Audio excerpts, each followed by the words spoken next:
बोला गाड़ी को जाने दो। नहीं नहीं नहीं नहीं, जो रिपोर्ट लिखने का वो लिख लो। पाटील साहेब तुम्ही मराठी तुम्ही गप्प बसा, बाजूला बसा तुम्ही। एक मिनिट थांबा, तुम्ही आमची बीपी वाढवू नका, आताच सांगते तुम्हाला।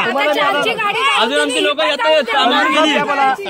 हमारे पास टाइम नहीं है अभी, आज ही का कुछ है वो भेज दो सबको, कौन है रेलवे वाला उसको इधर भेज दो, हम लोग देखेंगे। विनाकारण आम्हाला त्रास देतात, ते नेहमी आहे ना, आम्हाला संडेला त्रास देतात।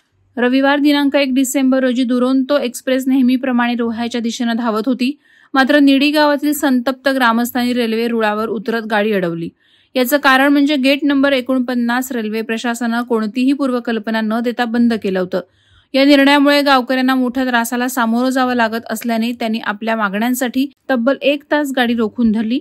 घटनेची माहिती मिळताच रोहा पोलीस ठाण्याचे निरीक्षक देविदास मुफडे यांनी त्वरित हस्तक्षेप केला। त्यांनी ग्रामस्थांशी दूरध्वनीवरून चर्चा करून आश्वासन दिलं की या समस्येवर तोडगा निघेपर्यंत गेट बंद होणार नाही।